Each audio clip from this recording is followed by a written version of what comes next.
Se você é investidor de fundos imobiliários, é bem provável que tenha algum FII de papel na carteira e a dúvida que fica é, com uma possível e provável redução da inflação daqui para frente, será que os FIIs de papéis ainda valerão a pena?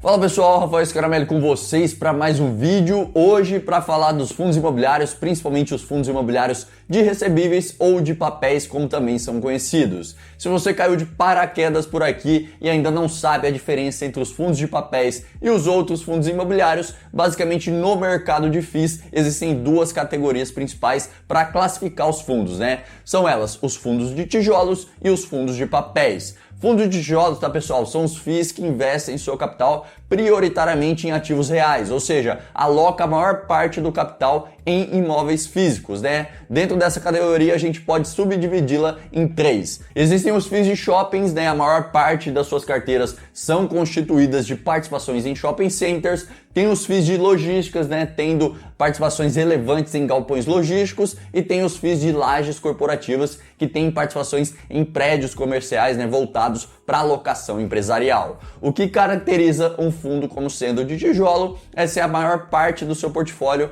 é composta de imóveis físicos, tá? Já os fundos de papéis, né, tem a maior parte da sua carteira alocada em ativos atrelados ao mercado imobiliário, ou seja, o FII não tem participações de fato em imóveis físicos, né, mas é dono de títulos de dívida imobiliária, sendo em sua grande maioria CRIs, né, que são os certificados de recebíveis imobiliários. A principal diferença entre os dois é essa, tá pessoal? Um investe em imóveis físicos e o outro investe em títulos indexados ao mercado imobiliário. No caso dos CRIs, né, que são investidos pelos FIIs de papéis, eles são em sua grande maioria atrelados ao CDI ou à inflação. Isso quer dizer que o rendimento desses CRIs tem relação direta com os rumos da taxa de juros através do CDI e da inflação através do IPCA. Guarda essa informação que a gente já vai usar ela mais para frente. Então, se a gente voltar a mais ou menos 2 anos atrás, qual era o cenário daquela época, né? A gente estava vivendo o momento da pandemia, a Selic ainda estava baixa, né? A inflação também proporcionalmente, e com as medidas, né, de restrições com fechamentos de comércio, shoppings e tudo mais, vários fundos de tijolos, principalmente os fundos de shoppings e de lajes corporativas, tiveram que renegociar contratos e abrir mão de margem, né, para conseguirem passar por aquele momento conturbado.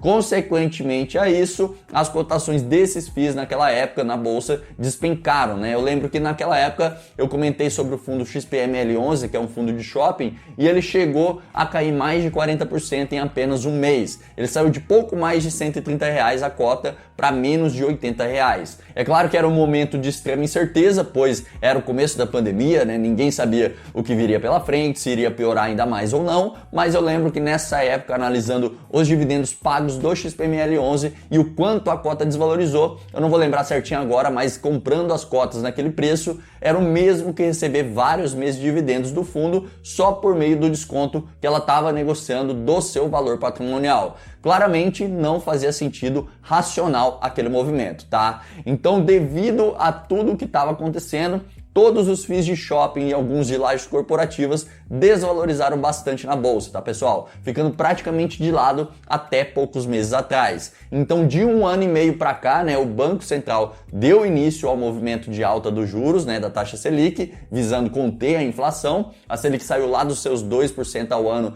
em março de 2021 para os seus 13,75% atuais, né? Foram 13 altas consecutivas da taxa Selic até agora. Porém, na última reunião do Banco Central que teve, foi sinalizado que estamos chegando ao fim do movimento de alta dos juros. Então, provavelmente, ainda esse ano a gente pode ver alguma redução na Selic. Junto a isso, a inflação medida pelo IPCA já mostrou desaceleração no mês de julho, né, com deflação de menos 0,68%, e agora no mês de agosto pode ter nova deflação também, ou seja, isso mostra que a inflação possa estar em movimento descendente, né? E se realmente a inflação começar a diminuir, a Selic também seguirá no mesmo caminho. Pô, Rafael, mas você começou a falar dos fundos imobiliários, né, de papéis, e agora está falando de inflação e taxa de juros, né? O que uma coisa tem a ver com a outra? Na verdade, tem tudo a ver, tá, pessoal? Como eu falei quando começou a pandemia, né, os fechamentos, restrições e tudo mais, querendo ou não, isso contribuiu fortemente para a inflação que temos hoje. Então, com o aumento gradativo da inflação do meio para o final de 2020, né, basicamente em diante, os FIIs de papéis começaram a ganhar destaque, né, devido aos altos pagamentos de proventos. Lembra que eu falei para guardar, né, a informação de que os CRIs, que são os ativos que compõem os fundos de papéis, né, são atrelados em sua maioria ao CDI e ao IPCA? Então, como a inflação estava subindo e o Banco Central deu início ao movimento de subida dos juros, naturalmente os FIIs de papéis viram os seus CRIs se tornarem mais rentáveis, né? Pois são diretamente atrelados, ligados a ambos os indicadores. Com isso, os FIIs tiveram mais rendimentos advindos desses CRIs e, consequentemente, começaram a distribuir e a pagar maiores dividendos aos cotistas. Isso é algo que uma hora ou outra vai acontecer na economia, visto que a economia é cíclica, tá, pessoal? E naturalmente o mercado sempre reprecificará os ativos antes do tempo. E é esse movimento que a gente começa a ver agora com os fundos de papéis. Se com a Selic e a inflação em ascensão, né, subindo, os FIIs de papéis estavam se valorizando, pois existiam mais investidores querendo comprar devido aos proventos generosos, agora inicia-se um movimento oposto, né? Com as perspectivas de uma inflação mais controlada e um provável início, né, de movimento de queda dos juros, o mercado já começa a reprecificar naturalmente os FIIs de papéis. É exatamente esse movimento que a gente começa a notar hoje. Com uma possível redução do prêmio de risco desses fundos, né, os investidores começam a migrar para outros fundos ou ativos que tenham uma melhor relação risco-retorno. Se há um ano e meio atrás, né, eram os FIIs de shoppings que estavam subvalorizados em relação aos FIIs de papéis, agora o movimento é o oposto, né? Com indicativos de que a economia pode começar a melhorar, isso mostra que o consumo vai melhorar, o varejo vai melhorar na esteira, né, dessa melhora e também, consequentemente, os shoppings entram nessa onda também. Não é por acaso que alguns FIIs de shoppings, né, já começaram a subir significativamente nas últimas semanas. E por outro lado, os FIIs de papéis estão caindo até certo ponto. E à medida que as expectativas forem se concretizando, esse movimento ficará cada vez mais evidente, ok?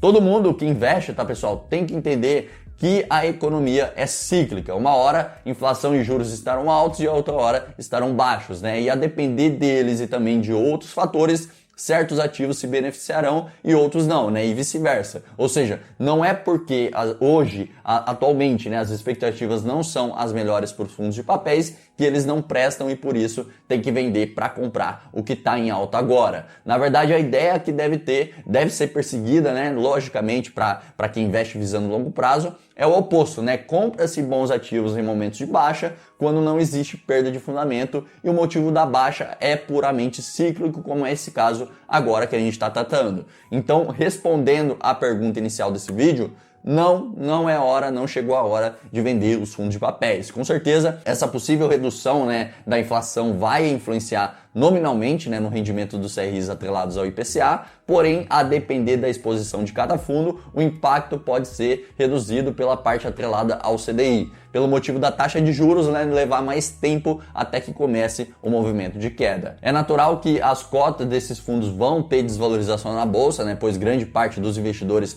tem horizonte de curto prazo e vão mudar a estratégia sempre que a economia mudar, mas você, como investidor de longo prazo, tem que agir de maneira contrária ao consenso de mercado, tá? Como eu expliquei aqui, esse movimento dos FIIs de papéis não é algo que altera a estrutura, né, os fundamentos do fundo. É simplesmente um movimento econômico natural. Ou seja, mais cedo ou mais tarde isso iria acontecer. Não foi a primeira vez e nem será a última vez que isso acontece. Por isso que a diversificação de carteira é tão importante, ok, pessoal? A depender do ciclo econômico, certos ativos estarão valorizando e outros não, e quando o ciclo mudar, o inverso vai acontecer. Isso, de certa forma, né, gera um equilíbrio na sua carteira. A estratégia base de qualquer investidor de longo prazo é a diversificação. Estudar ativo por ativo é fundamental, mas a diversificação é o que nos salva daquilo que a gente não tem controle. Taxa de juros e inflação é algo que a gente não controla, mal e mal o Banco Central consegue fazer isso e os mercados a gente também não controla. Ele vai para onde ele quiser e quando ele quiser. A única coisa que a gente pode utilizar para balizar nossas escolhas hoje são os indicadores, mas que também apenas nos dão expectativas futuras, né? Pois as incertezas do que vai acontecer adiante sempre irão existir. Se não houvesse incertezas, né, não teriam motivos para a existência de juros na economia. Se eu sei o que vai acontecer com tal ativo lá na frente, não teria motivos para existir um prêmio de risco ao se expor naquele ativo. Então, investir é sempre lidar com a incerteza de futuro e como ninguém sabe o que vai acontecer lá na frente, a diversificação serve como uma proteção para a nossa própria ignorância. Então, resumindo, pessoal, os FIIs de papéis provavelmente irão desvalorizar sim à medida que a inflação e os juros reduzem, isso é normal, natural de acontecer, mas isso não quer dizer que você deva vendê-los. Primeiro que o motivo de investir em FIIs são os rendimentos gerados mensalmente, né? E segundo que os ativos de renda variável devem ser interpretados com uma ótica diferente da renda fixa.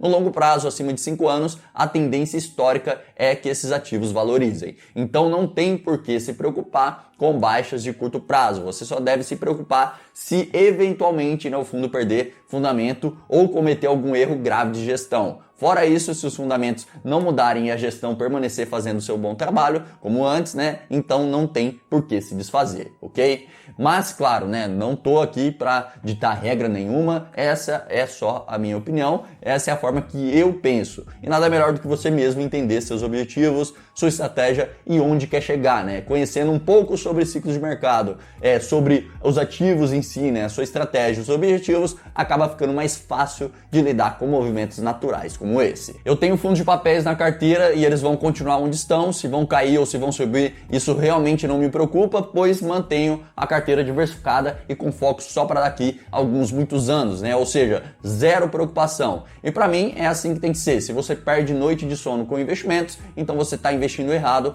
ou está somente especulando no mercado. Investir é uma coisa e especular é outra, né? Eu, pelo menos, apenas invisto e tento passar essa visão para vocês. Aí o resto é com vocês mesmos. Enfim, pessoal, se gostaram desse conteúdo, não se esqueçam do gostei, né, da inscrição e do compartilhamento com os amigos, pois além de ajudar o canal, acaba ajudando outras pessoas também. É isso, um forte abraço, tamo junto e até a próxima. Tchau, tchau.